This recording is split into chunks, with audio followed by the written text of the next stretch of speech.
My distinguished colleagues, hindi po nag-comply sa batas ang ABS-CBN, kaya hindi po sila pwedeng lumabas at magpalabas. Those opposing the franchise application of ABS-CBN will show with clear and convincing evidence that ABS-CBN did not comply with the terms and conditions of its franchise, as well as our laws and the Constitution. In fact, they will show in the succeeding hearings of the Committee on Legislative Franchises that ABS-CBN deliberately and with impunity violated the conditions of its legislative franchise and more so of our laws and the Constitution. Matagal na po kasi ang mga aligasyong ito.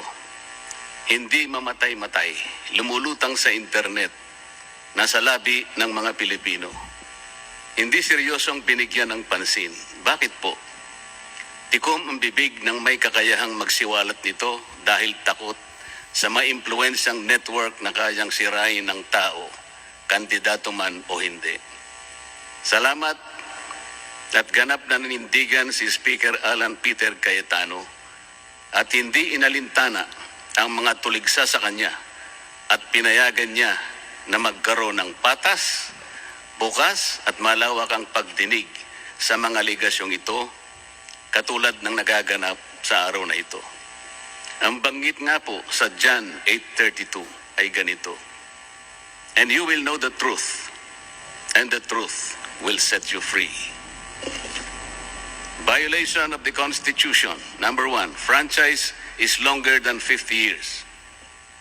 Hindi na po dapat payagan itong pagre-renew ng prangkisa ng ABS-CBN.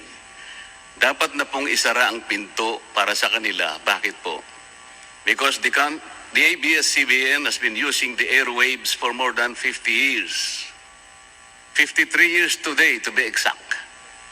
Our Constitution says that Congress can grant a franchise of up to 50 years only. Taong 1957, nang makuha ni Don Eugenio Lopez Sr., may-ari ng Chronicle Broadcasting Network o CBN, ang Alto Broadcasting System o ABS. Simula po noong 1967 ay naging ABS-CBN na po ang tawag dito dahil sa merger ng ABS at CBN. Kung susumahin po natin ang prangkisa nito simula noong 1967, ay 53 taon na po itong gumagamit ng airwaves magpahanggang ngayon. 63 years naman po kung susumahin natin mula po ng pagkakakuha ng CBN sa ABS noong 1957. The Committee on Legislative Franchises should not allow itself to be used by ABS-CBN to again circumvent the Constitution and violate the categorical 50-year limitation imposed on franchises. Hindi na po dapat buhayin muli ng Kongreso ang prangkisa ng ABS-CBN sapagkat ayon po sa ating saligang batas, ang buhay ng prangkisa ay hindi dapat lumampas ng 50 taon. EDSA Revolution. Siguro po may mga ngatwiran na sasabihin ng ganito. Sinara naman nung martial law ang ABS-CBN. Hindi po ba? Dapat huwag bilangin ang panahon na yon. Tanggapin po natin sandali na isinara nga ang ABS-CBN simula Setyembre 23, 1972, pagkatapos na ideklara ang martial law. Pero hindi po ba nagbukas din ito agad matapos na ito ay mabawing muli ng pamilya Lopez noong EDSA Revolution? Hindi ba't kulang-kulang 13 taon din po ang namagitan na panahon? So let's assume that we subtract 13 years from the 63 years that ABS-CBN has been in operation starting 1957 when CBN acquired ABS. Hindi ba't 50 taon din po ang magiging resulta?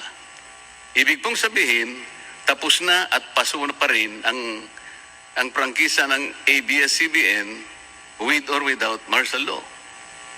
Hindi ba't sobra-sobra pa rin ito at lalabag pa rin sa ating saligang batas? Naging palasak nga noong panahon ng martial law ang kantsaw na tama na, sobra na. Subalit ang mahalagang tanong po ng taong bayan na hindi pa nasasagot magpahanggang ngayon ay kung paano biglang nabawi ng mga Lopez ang ABS-CBN mula sa pag-aari ng gobyerno pagkatapos maitalaga ang Cory administration. Sinulatan po noon ni dating Senador Lorenzo Tanyada ang Presidential Commission on Good Government na isoli na sa mga Lopez ang ABS-CBN kahit may arbitration pang nagaganap sa pagitan ng pamahalaan at ABS-CBN. Na i-turn over po agad ang istasyon ng ABS-CBN sa mga Lopez sa kabila ng wala pang pagtukoy sa tunay na pagmeme-ari nito ayon sa kautusan sa Board of Administrators na binuo sa Letter of Instruction number 1 ni Pangulong Cory Aquino. Sa ngayon po ay wala man lang mailabas na papeles tungkol dito ang PCGG. Nagbayad po ba ang ABS-CBN sa Administrasyong Cory Aquino? Nag-public bidding po ba?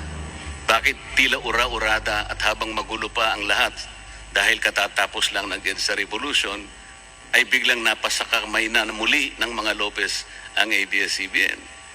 Nakabatay po ba ito sa batas? Hindi po ba dapat sagutin ng ABS-CBN ang mga tanong na ito upang mapanagot po ang dapat na managot kung mayroon man? Foreign ownership. Puntahan naman po natin ang muling pagbubukas ng ABS-CBN noong 1986. Pati po kasi noong panahon yun ay may paglabag na rin sa ating saligang batas. Ano po kaya yun? Dahil Amerikano at hindi Pilipino ang may-ari at namahala sa ABS-CBN na mariing ipinagbabawal ang saligang batas.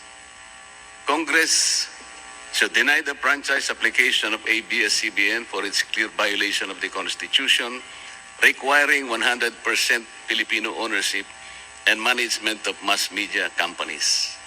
ABS-CBN's former president, Mr. Eugenio Gaby Lopez III, was an American citizen when he took the helm of the company in 1986 as director, then president, and then chairman in the later years. It was only in 2000 that he petitioned for recognition of Filipino citizenship and was issued a certificate of recognition as a Filipino citizen in 2002.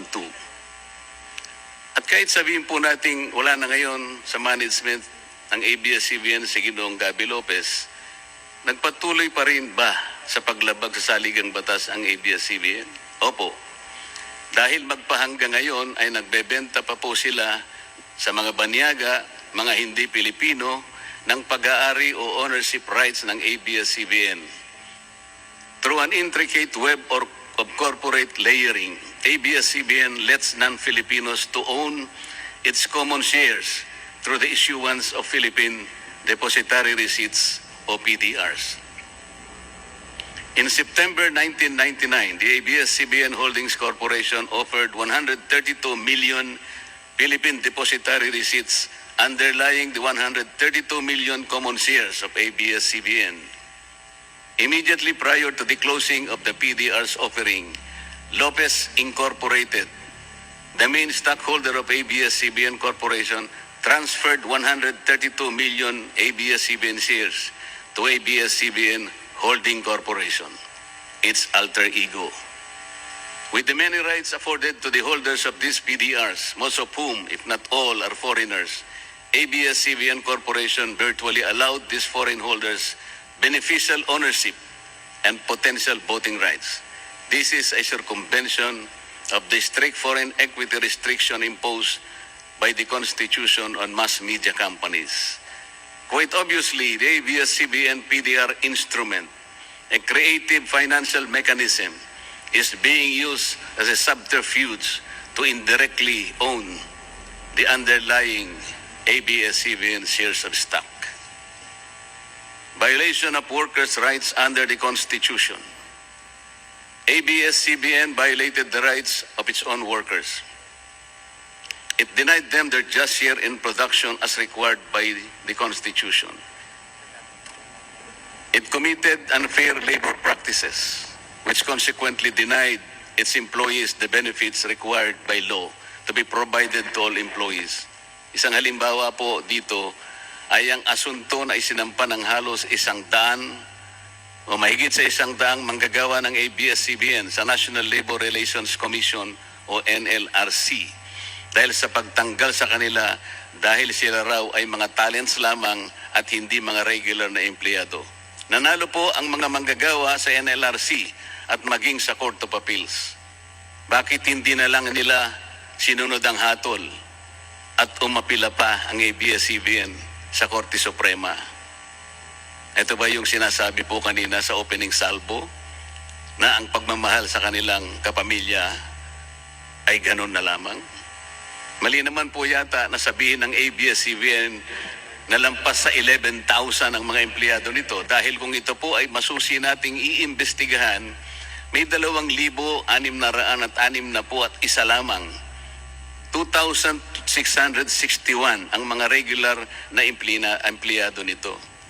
Ang karamihan po o mahigit na 8,500 na kawani ng ABS-CBN ay tinagurian nilang independent contractors or talents, project workers at contractuals lamang kahit na pang-regular na empleyo ang trabaho nila. Ayon po sa ating labor code, kapag pang-regular ang tungkulin ng isang manggagawa, dapat siyang gawing regular employee. Hindi dapat contractual.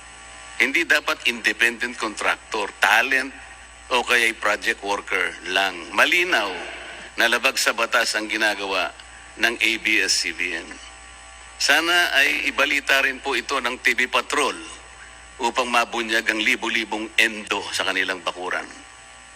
ABS-CBN has not regularized its contractual workers and talents despite performing the functions of regular workers.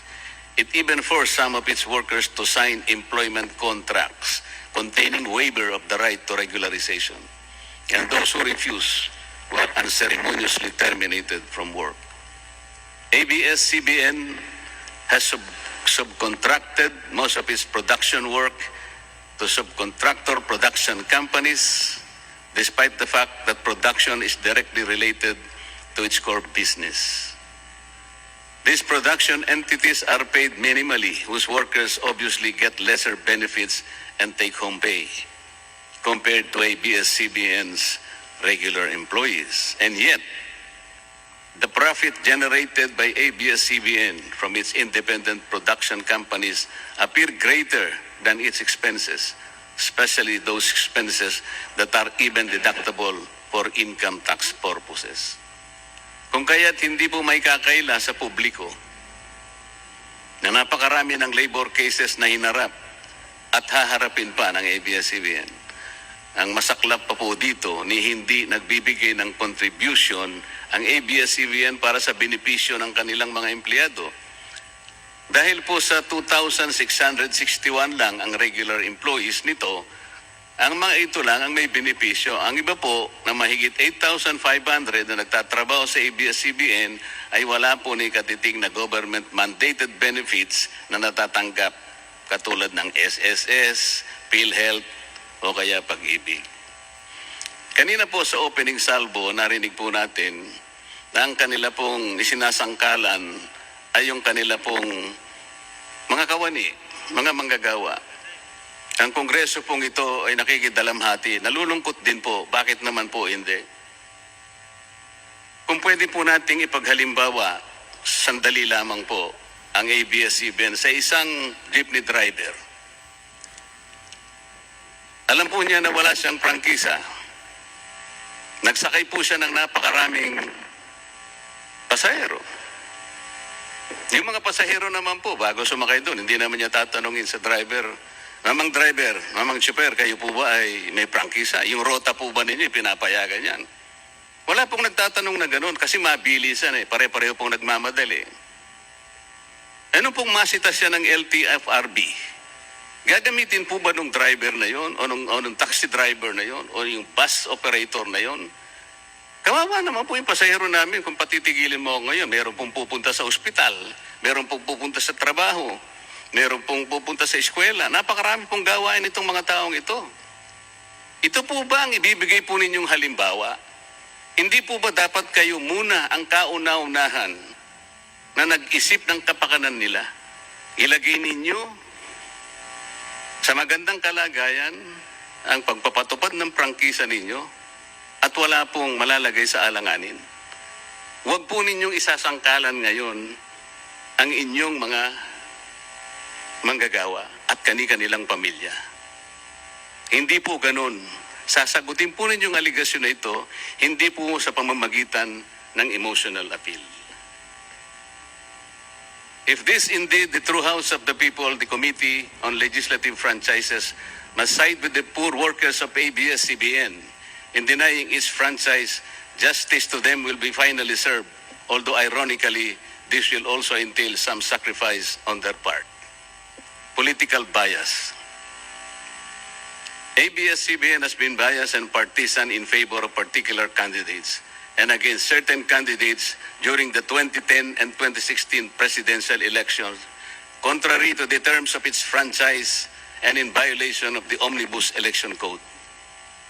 Hindi naman po lingid sa kalaman ng marami, kung hindi man lahat, kung paano naging pro-Noynoy Aquino ang ABS-CBN noong 2010 at pro-Grace po at Leni Robredo naman noong 2016. It is also a matter of record that ABS-CBN failed to air some of President Duterte's political advertisements during the 2016 campaign period, despite receiving the payment for said political ads. Ang masakit po dito, kung hindi pa sila pinigilan ng korte sa pamamagitan ng isang TRO, ay nakahanda na palang ipalabas ng ABS-CBN sa bisperas mismo ng pagtatapos ng campaign period ng 2016 presidential elections. Ang mga anti-Duterte advertisements na binayaran ng isang dating senador, sinadya ang timing para hindi bigyan ng pagkakataong makasagot pa si Mayor Duterte na noon ay kandidato bilang presidente. Mabuti na lamang at napahinuhod ng ang korte ng petisyon ni Speaker Alan Peter Cayetano na noon po ay Vice Presidential Candidate ni Pangulong Duterte at dagliang nag-issue ng TRO ang korte sa ABS-CBN. It is now a public knowledge that President Rodrigo Duterte and Speaker Alan Peter Cayetano expressed their disappointments over ABS-CBN's unfair reportings and meddling in previous elections. For those opposing the franchise application, hindi na po dapat payagan ng ABS-CBN na muling pakialaman ang politika sa ating bansa. Panahon na para ang taong bayan ang pumili ng mga namumuno na gusto nila at hindi ang napipisil ng ABS-CBN. Paalala lang po sa ABS-CBN, you are a broadcasting company, not a political kingmaker. Either you play ball or you play fair. Multiple channels in one franchise. Mga kababayan, inabuso po ng ABS-CBN ang kanilang prangkisa. Sa hindi nila maipaliwanag na dahilan o maaari namang sinadya na gamitin ang kanyang prangkisa para sa isang channel lamang, pero gumamit pa ng ibang prangkisa ng telekomunikasyon na hindi naman pang broadcast upang mas kumita at makapagbenta sa pamamagitan ng maraming channels. ABS-CBN violated the terms and conditions of its franchise by offering its TV Plus boxes for a one-time fee but using the free-to-air signal authorized in the franchise granted by Congress at no cost to ABS-CBN. Tubong lugaw, ika nga. But this practice of ABS-CBN without permission from Congress or the National Telecommunication Commission is killing the cable industry, which depends on monthly based subscription of its clientele. At bukod po sa pagbebenta ng TV Plus box sa publiko, sa Kapamilya Box Office Channel na nakapaloob dito, ay nagawa pang maningil ang ABS-CBN sa bawat pelikulang gustong mapanood ng publiko sa KBO Channel. Ibinenta na nga ang TV Plus box, ibinenta pa rin ang mga palabas na pwedeng mapanood sa TV Plus box. Dobleng tubong lugaw na po ito. Hindi po saklaw ang mga ito sa prangkisa na ipinagkaloob ng Kongreso sa ABS-CBN.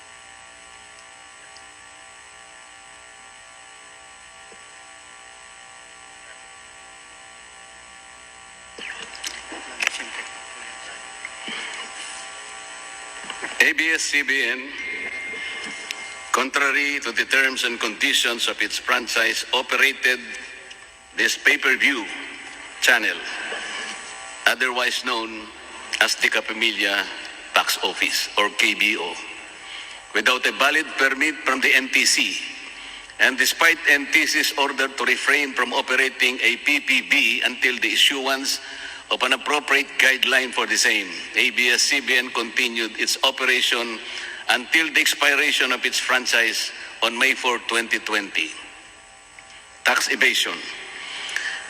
ABS-CBN also violated the terms and conditions of its franchise by engaging in tax avoidance schemes, which deprived the government of the much-needed revenue.